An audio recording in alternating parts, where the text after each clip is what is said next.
ඒගොල්ලන් ගෙවල් ඒවත් නතර කරන්න ඕන. මේ ගෙවල් තියෙන අය නේ.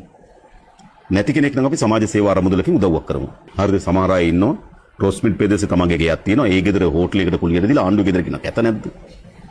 හරිද? මේවා තමයි මේ දේශපාලන පිළිපද මිනිස්සුන්ට තියෙන අප්‍රසාදේ පිළිකුල් භාවය ඇති වෙන්න පුළුවන්. එහෙනම් අපි වරප්‍රසාද ඒවා අයින් කරනවා. අරු ජනාධිපති ධූර අපේක්ෂකතුමනි වර්තමානයේ වන විට මේ ජනතාව ප්‍රතික්ෂේප කරලා තියෙන දේශපාලඥයා එහෙම නැත්නම් පාර්ලිමේන්තු මන්ත්‍රීවරයා කිව්වම අධික මුදල් නාස්තියක් සිදු කරන පිරිසක්. ඔබ මේ ප්‍රභූයයි කියන දේශපාලන ක්‍රමය ඔබතුමා පාලන බලයකට පැමිණිය හොත් අවසන් කරනවද?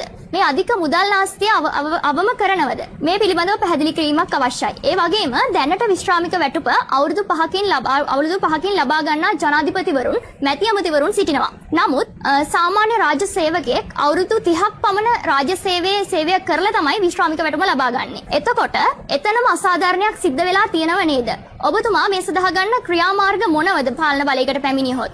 ඒ වගේම තමයි දේශපාලඥයා ඔබතුමා පාලන බලයකට පැමිණියොත් මේ කියන දේශපාලඥයා සාමාන්‍ය පුරවැසියෙක් බවට පත් කරන්න බලාපොරොත්තු වෙනවද? ඒ සඳහා ජනතා ප්‍රසාදයට ලක්වන විදියට කටයුතු කිරීමට ඔබතුමා ඇතුළු ඔබතුමාගේ කණ්ඩායම සූදානම්ද? ඒ පිළිබඳව ඔබතුමා අනුගමනය කරන ක්‍රියාමාර්ග මොනවද? පළවෙනි එක තමයි ඔක්කොම මම හිතන්නේ ප්‍රශ්නය එකට ගොනු වෙලා තියෙන සමන් එක උත්තරයක මම පැහැදිලි කරන්නම්. අපේ රටේ දේශපාලනය පිළිබඳවත් දේශපාලකයා පිළිබඳව රටේ තියෙන චිත්‍රය අතිශය නරක චිත්‍රයක් තියෙනවා. එහෙමනේ. දැන් ඔයගොල්ලෝ ඔය දරුවන්ගෙන් මම ඇහුවොත් ඔබ පුතාලා දුව ඔබ කැමතිද දේශපාලනයට එන්න කියලා ඇහුවොත් ඔබට තියෙන මොකද්ද? දේශපාලනය පිළිබඳ එහෙම අර අපි මැදිහත් විය යුතු ශේස්ත්‍රයක් ලෙස නෙවෙයි තියෙන එක නිකන් අප්‍රසන්න තැනක් කිලිටි වුණු තැන බවට පත් වී තිබෙනවා. මේ දේශපාලනයේ කිලිටි වෙන්න හේතු කීපයක් තියෙනවා. එකක් තමයි ඔවුන්ගේ මහා පරිමාණ වංචා දූෂණ. දෙක එම දේශපාලකයා විසින් අත්පත් කරගෙන තියෙන වරප්‍රසාද. අවුරුදු 5න් පෙන්ෂන් එක, ඇමතිවරයාට ගෙවල් වල ලයිට් බිල්, වතුර බිල්, ආණ්ඩු විශාල වාහන පාවිච්චි කරන එක, තමගේ ඥාතීන්ට සලකන එක. එමන වෙලා තියන්නේ නේද? ඇමති මහත්ය නම් බිරිඳ පුද්ගලික ලේකම් නැත්නම් පුතා පුද්ගලික ලේකම්. ඔයගොල්ලෝ දන්නවද දරුවනේ තානාපති කාර්යාලවලට ගොඩාක් දරුවෝ යවනවා මේගොල්ලන්ගේ තානාපති කාර්යාලයේ ජොබ් එකක් දීලා ඒ රටවල ඉගෙන ගන්න. මම එක වෙලාවක ඕස්ට්‍රේලියාවේ යනකොට රාජතාන්ත්‍රික ගමනක් ගියේ. ඒ වෙලාවේදී ඕස්ට්‍රේලියාවේ එම්බසි එකකින් මාව ගෙනියන්න. ඉතින් මගේ බෑග් එක අරන් ගිය අමතිවරගේ පුතේ. ඒතර එයා හෙට දාලා තියෙනවා ඕස්ට්‍රේලියාවේ ඩිග්‍රියක් කරනවා. ඔය ආණ්ඩු විපක්ෂ දෙගොල්ලෝ මේක කරනවා. ඊට පස්සේ മന്ത്രി ධූරය උපයෝග කරගෙන බාර් ගන්නවා. മന്ത്രി ධූර උපයෝග කරගෙන මොකද්ද ඉස්කාගාර ගන්නවා. ඒ නිසා මොකද වෙලා තියෙන්නේ මේ දේශපාලන පොරපිටිය හරි කැත මජර තනක් කියලා සමාජයේ තියෙනවා. ඒ හින්දා අපේ රටේ නව තරුණ පරම්පරාව දේශපාලකයා දිස බලන්නේ දේශපාලන දිස බලන්නේ ඊටමත් පිළිකුල් සාගත තැනක් ලෙස. දේශපාලන කියන පුතේ නරක තැනක් නෙවෙයි. මේ රට හරි දිශාවකට වෙනස් කරන්නත් ඒක ඉදිරියට ගෙන යන්නත් තියෙන නායකත්වයන් සහ මේ වගකීම් මැදිහත් වීම වලට උරදින එක. ඒක මේ තා හොඳ වෘත්තියක්. ඒ නිසා ඒකට ගරු කියලා කියන්නේ. අනිත් ඒවට කියන්නේ නැහැ නේ හරිද? ඒ වෘත්තියක්. හැබැයි අපි ස්ථාවරේ යලි යන්නේ වෘත්ති ස්ථාපිත කරන එක. එහෙනම් මොකද්ද කරන්න ඕන?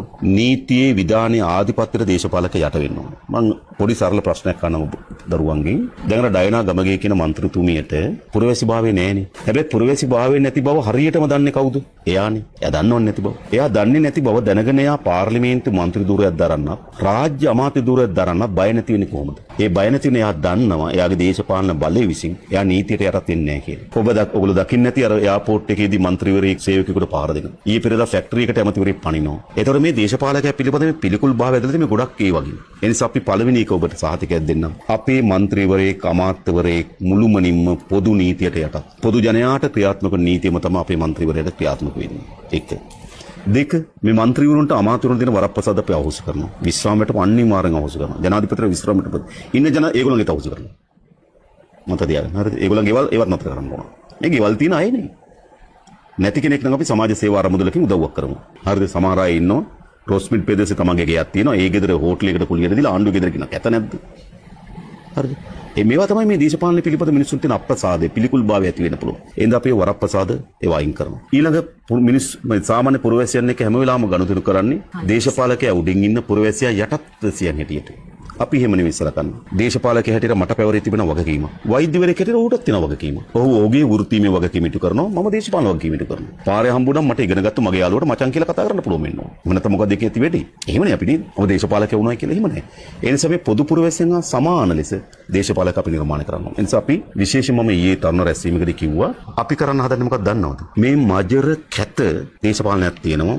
වැරදි ආර්ථිකයක් තියෙනවා. මේක දෙක තියෙනවා. මෙන්න මේක හසුරුවනකින් බැටන් එක අපේ අතට ගන්න. අරගෙන මේක අපි සුද්ධ කරනවා. සුද්ධ කරලා මේ බැට් එක අපි ඕගොල්ලන් අතට දෙනවා. අපි ගෙදර ගිහිල්ලා ඕගොල්ලෝ මේ රට කරන්නේ කොහොමද කියලා බලාගෙන ඉන්නවා. හැබැයි අද අපේ රටේ මොකද වෙලා තියෙන්නේ? ජනාධිපතිවරයා කල්පනා කරනවා තමගේ පුතාට බැට් එක දෙනකන් බැරි ගාතේ වේදිකාවට නගින්න. සමහර ජනාධිපති පුතු කල්පනා කරා මගේ තාත්තා ජනාධිපතිතුමාට මට බැට් එක හම්බ වෙන්න ඕන කියලා. මගේ තාත්තා ඇමති නිසා මට බැට් එක හම්බ වෙන්නේ. පාර්ලිමේන්තුව වල බලන්නකෝ. අපි ඒක සම්පූර්ණ වෙනස් කරලා මේ මජර දේශපාලකයා අතේ තියෙන බැට් එක අපි අරගෙන මේ දේශපාලන පිරිසුදු කරලා මේ ඉසත් පරම්පරාවේ දරුවන්ට අපි බාර දෙනවා. අපි පැත්තකට බලන් ඉන්න ඕගොල්ලෝ රට කරන විදිය ගැන. ඒකයි අපේ අපේක්ෂාව. ඒ නිසා මේක පිරිසුදු යහපත් ඕගලන්ට මේ රටේ තරුණ පරම්පරාවට ආසයිතන දේශපාලනයක් අපි නිර්මාණය කරනවා. ඒක අපේ ප්‍රමුඛ වගකීම බවට පත් කරන් තියෙනවා. ඒ වගේම මම දරුවන්ට කියන්නේ ඔබලාගෙන මට විශේෂ ආඩම්බරයක් සහ වටිනාකමක් තිබෙනවා. මොකද අපේ රටේ අනාගතය ඔයගොල්ලෝ අතේ තියෙන්නේ. මේක සාමාන්‍ය සම්ප්‍රදායක් ලෙස කියනෝනේ. මම මේකනේ සම්ප්‍රදායක් ලෙස නෙමෙයි. හරි නමුත් වචන ඒක නම් වාක්‍ය ඒක නම් ඒකමනේ කියන්න වෙන්නේ. නේද? අනාගතය ඔයගොල්ලෝ අතේ තියෙන්නේ. ඉතින් ඕගොල්ලන්ගේ අනාගතය විනාශ කරලා තිබෙන්නේ. අපේක්ෂාව බිඳවටලා තිබෙන මේ ඉතාමත් කැත්ත දේශපාලනය. අපේ රට මේ පත් වෙලා තිබෙන ව්‍යසනයන් එකක්වත් ස්වභාවික ව්‍යසනයන් නෙවෙයි. අපේ දේශපාලන අධිකාරිය විසින් නිර්මාණය කරන ව්‍යසනයන්. ඒ නිසා දේශපාලන ව්‍යාපාරයක් හැටියට අපි පොරබදනවා මේ ව්‍යසනයෙන් ගොඩ ගන්න. ඔබ දරුවන් හැටියට ඉගෙන ගන්න, තව දේවල් අධ්‍යයනය කරන්න, දේශපාලන ගැන අධ්‍යයනය කරන්න, රටේ සිදුවීම් තියෙන සිදුවීම් પર ඔය වගේම අධ්‍යයනය කරලා මේ රටේ ඉදිරියේ මේ රටේ සුඛානව බාර ගන්න පුළුවන් නේද නායකයන් නායිකාවන් බවට පත් වෙන්න කියලා මම සුබ පතනවා. බොහොම ස්තුතියි හැම දිනකටම.